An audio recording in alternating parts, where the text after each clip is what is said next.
लोकसभा मतदारसंघातील वसमत विधानसभा मतदारसंघ आहे आणि या वसमत विधानसभा मतदारसंघामध्ये गुरु शिष्याची लढाई होण्याची दाट शक्यता आता दिसून येत आहे। या वसमत मतदारसंघामध्ये नेमका काय गणित असणार आहे, नेमकं या मतदारसंघामध्ये कोण निवडून आणि कोणाची लढाई असणार आहे, वंचितची काय भूमिका असणार आहे किंवा जरांगे फॅक्टरची काय भूमिका असणार आहे, पाहूयात या व्हिडिओच्या माध्यमातून। नमस्कार, मी डॉक्टर नागराज मगरे, शब्दयोद्धा लाईव्ह मध्ये आपल्या सर्वांचं मनपूर्वक स्वागत। आपण पाहतोय विधानसभा मतदारसंघ म्हटल्यानंतर एकेकाळी राष्ट्रवादीचा बालेकिल्ला असलेला हा मतदारसंघ गेल्या वेळेस आपण पाहतोय राष्ट्रवादी काँग्रेसमध्ये फूट पडली आणि आज दोन राष्ट्रवादी काँग्रेस त्या मतदारसंघामध्ये आहेत। एकीकडे आपण पाहतोय गुरु असलेले जयप्रकाशजी दांडेगावकर साहेब आहेत, दुसरीकडे खरं तर चंद्रकांत नवघरे हे राष्ट्रवादीचे आता आमदार आहेत आणि या गुरु आणि शिष्यामध्ये या ठिकाणी लढाई होण्याची शक्यता दिसून येत आहे। आपण पाहतोय की नुकतीच उमेदवारी खरं तर चंद्रकांत नवघरे यांची उमेदवारी जाहीर झालेली आहे आणि ते स्टँडिंग आमदार आहेत आणि त्या मतदारसंघामध्ये त्यांचा युवकांचा मोठा गठ्ठा मतांना त्यांच्या सोबत आहेत। एक युवकांची फळी त्यांच्याकडे आहे, एक कार्यकर्त्यांची फळी त्यांच्याकडे आहे।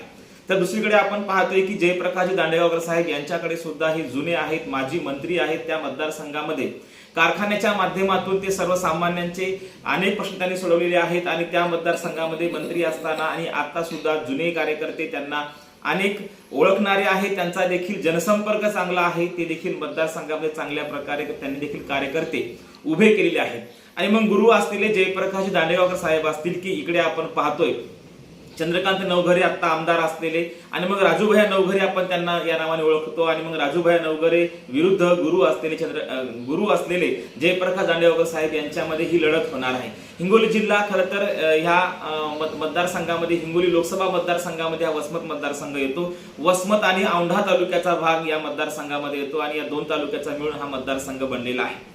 हिंगोली लोकसभा मतदारसंघातील हा सर्वात महत्त्वाचा मतदारसंघ यासाठी गणला जातो की गेले बरेच वर्ष त्या मतदारसंघामध्ये राष्ट्रवादी काँग्रेसचं वर्चस्व राहिलेलं आहे आणि मग हे राष्ट्रवादी काँग्रेसचं वर्चस्व अजून देखील आहे। मग आता येणाऱ्या निवडणुकीमध्ये या मतदारसंघामध्ये राजूभैया नवघरे निवडून येतील का दुसरे राष्ट्रवादीचे अर्थात शरद पवार गटाचे जयप्रकाश दांडेगावकर साहेब निवडून येतील हे खरं तर पाहण्यासारखं असणार आहे।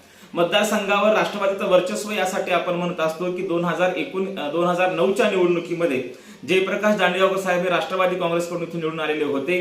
त्यानंतर 2014च्या निवडणुकीमध्ये जयप्रकाश मुंदडा हे शिवसेनेचे उमेदवार निवडून आलेले होते आणि त्याच्या आधी 2019च्या निवडणुकीमध्ये आपण पाहतो चंद्रकांत नवघरे मागच्या निवडणुकीमध्ये हे राष्ट्रवादी काँग्रेसचे उमेदवार तिथे निवडून आलेले आहेत। आता राजूभैया नवघरे यांचं जे काम या मतदारसंघामध्ये आहे ते खरं तर आता सरकारमध्ये सत्तेमध्ये असल्याने त्यांनी या मतदारसंघामध्ये प्रचंड निधी आणलेला आहे आणि सर्वसामान्यांचे अनेक प्रश्न सोडवलेले आहेत, विकासाची कामं देखील केलेली आहेत। त्यामुळे विकासाची कामे, सर्वसामान्यांची प्रश्न आणि युवकांची फळी ही राजूभैया नवघरे यांची जमेची बाजू मानली जात आहे। तर दुसरीकडे आपण पाहतोय की जयप्रकाशजी दांडेगावकर साहेब उभे राहणार आहेत आणि त्यांची जमेची बाजू काय आहे तर कारखाना आणि त्या माध्यमातून कारखान्याच्या माध्यमातून सर्वसामान्य आणि जुन्या लोकांमध्ये संपर्क, एकेकाळी माजी मंत्री राहिलेले, एकेकाळी मंत्री असलेले आणि या मतदारसंघाचं प्रतिनिधित्व त्यांनी केलेलं होतं आणि मग जुनी फळी जी आहे राष्ट्रवादी काँग्रेसची, जुन्या नेत्यांची फळी आहे, जुन्या कार्यकर्त्यांची फळी आहे,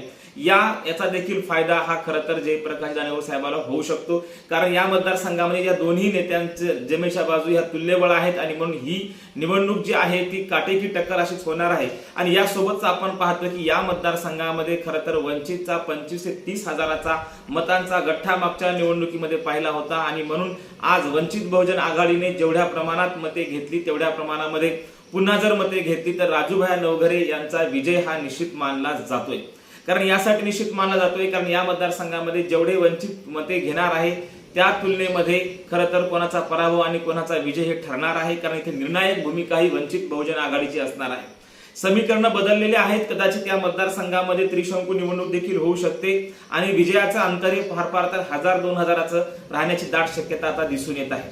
आपण पाहतोय की इच्छुक उमेदवार या ठिकाणी जयप्रकाश दांडेगावकर साहेब आहेत, त्यांचं तिकीट अजून फायनल झालेलं नसलं तरी तेच या मतदारसंघामध्ये निश्चित मानले जात आहेत। तर दुसरीकडे ज्यांची उमेदवारी जाहीर झालेली आहे असे चंद्रकांत नवघरे अर्थात राजूभैया ही यांची उमेदवारी जाहीर झालेली आहे, ते कामाला देखील लागलेले आहेत। म्हणजे एकूणच काय या दोन्ही नेत्यांमध्ये ही लढाई असणार आहे आणि गुरु शिष्यांची लढाई। कारण आपण पाहतोय की राजूभैया नवघरे हे जयप्रकाश दांडेगावकर साहेबांना आपले राजकीय गुरु मानतात आणि एकाच पक्षामध्ये दोघांनी काम केलेलं असल्यामुळे आता गुरु विरुद्ध शिष्य अशी लढाई होणार आहे आणि याच्यामध्ये कोण जिंकणार आहे येत्या काळात लवकरच ठरणार आहे।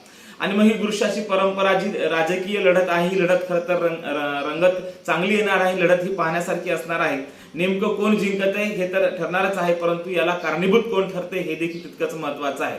याआधी आपण 2019च्या निवडणुकीचा आपण आढावा घेऊया। 2019 त्या निवडणुकीत काय घडलं होतं, या मतदारसंघामध्ये वंचित बहुजन आघाडी असेल किंवा या पक्षांची काय स्थिती होती ते पाहूयात।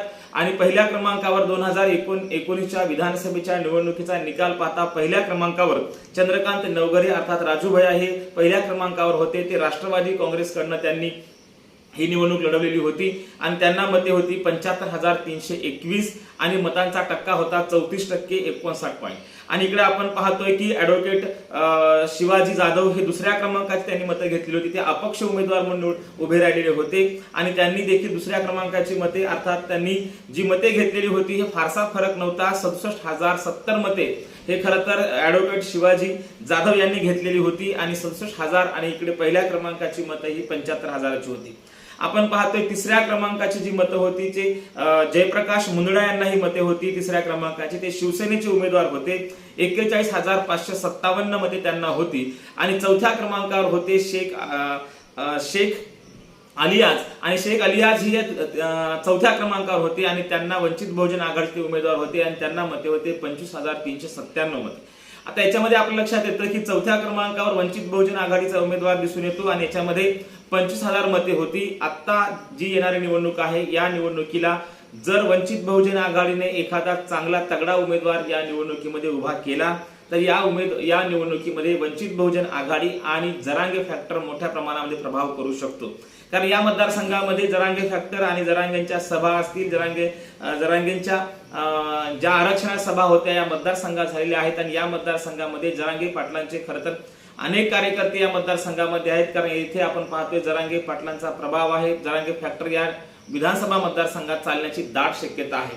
कारण या मतदारसंघामध्ये मोठ्या संख्येने मराठा मते आहेत आणि मराठा मते ही सर्वसामान्य मते आहेत आणि ज्यांनी खरं तर जरांगे पाटलांच्या आंदोलनाला मोठ्या प्रमाणात पाठिंबा दिलेला आहे आणि हे आंदोलन खरं तर यशस्वी करण्यामध्ये हिंगोली जिल्ह्याचा त्यातल्या त्यात वसमत तालुक्याचा प्रभाव हा अधिक या जरांगे पाटलांच्या फॅक्टरमध्ये या आरक्षणाच्या आंदोलनामध्ये आपल्याला दिसून येतो। त्यामुळे हा प्रभाव जर कायम राहिला तर या मतदारसंघामध्ये कोणाला आमदार करायचं हे फक्त आणि फक्त जरांगे फॅक्टर आणि वंचित फॅक्टरच ठरवू शकते।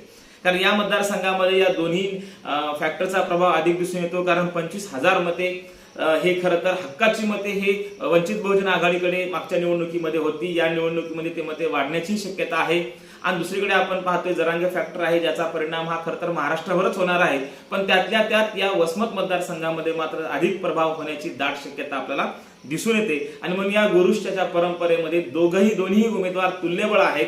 तेवढाच तगडा उमेदवार जर वंचित बहुजन आघाडीने दिला तर या मतदारसंघामध्ये त्रिशंकू निवडणूक होण्याची दाट शक्यता आहे। विजयाचं अंतर हे फार तर 1,000-2,000 राहणार असल्याचं मत असं जाणकारांचं मत आहे की फार विजयाचं अंतर राहणार नाही, 1,000-2,000 मताने कोणताही उमेदवार निवडून येऊ शकतो। कारण या मतदारसंघामध्ये सध्या तरी कोणीच असा प्रबळ निवडून येईलच असं सांगता येत नाही, म्हणून विजयाचं अंतर 1,000-2,000चं असणार आहे। कारण सर्वच नेते सर्वच पक्ष हे तुल्यबळ या मतदारसंघामध्ये आहेत, म्हणून या मतदारसंघातली जयप्रकाश दांडेगावकर साहेब असतील किंवा राजूभाई नवघरे असतील, या दोन गुरुष्टाच्या निवडणुकीमध्ये खरं तर पराभव कोणाचा होतो हे त्या निवडणुकीमध्ये पाहण्यासारखं असणार आहे। मराठा आरक्षण असेल, मराठवाड्यामध्ये हा प्रश्न अधिक पेटलेला होता, त्यामुळे या मतदारसंघामध्ये अधिक जरांगे फॅक्टरचे प्रभावी कार्यकर्ते आहेत। दुसरीकडे अपक्ष उमेदवार देखील जरांगे पाटील देऊ शकतात। ओबीसी मतांचा गठ्ठा, वंचित बहुजन आघाडीचा गठ्ठा नेमका कोणाच्या पाठीमागे जाणार आणि नेमका कोणाला फायदा करून देणार हे देखील पाहण्यासारखं असणार आहे। या मतदारसंघामध्ये खरं तर भाजपचं कामही चांगलं आहे। भाजपचे अनेक कार्यकर्ते नेते या मतदारसंघामध्ये आहेत, पण भाजपचे नेते हे कशा पद्धतीने खरं तर नवघरे यांना मदत करतात हे देखील पाहण्यासारखं असणार आहे। एकूणच काय, शिवसेना भाजप ही खऱ्या अर्थानं राजू नवघरे यांच्या पाठीशी आहे, कारण मित्रपक्ष म्हणून सोबत आहेत आणि अशा प्रसंगी अजित पवार गटाचे असलेले राजूभाई नवघरे निवडून येतात, त्या इकडे शरद पवार गटाचे असलेले गुरु ज्यांना राजूभाई नवघरे मानतात असे जयप्रकाश दांडेगावकर साहेब निवडून येतात। हे खरं तर येत्या निवडणुकीमध्ये पाहण्यासारखं असणार आहे। मराठा, मुस्लिम, दलित यांची मते कोणाच्या पारड्यामध्ये सर्वाधिक पडतात यावरच खऱ्या अर्थाने या मतदारसंघातला विजय ठरलेला असणार आहे, या मतदारसंघातला विजय ठरणार आहे। धन्यवाद।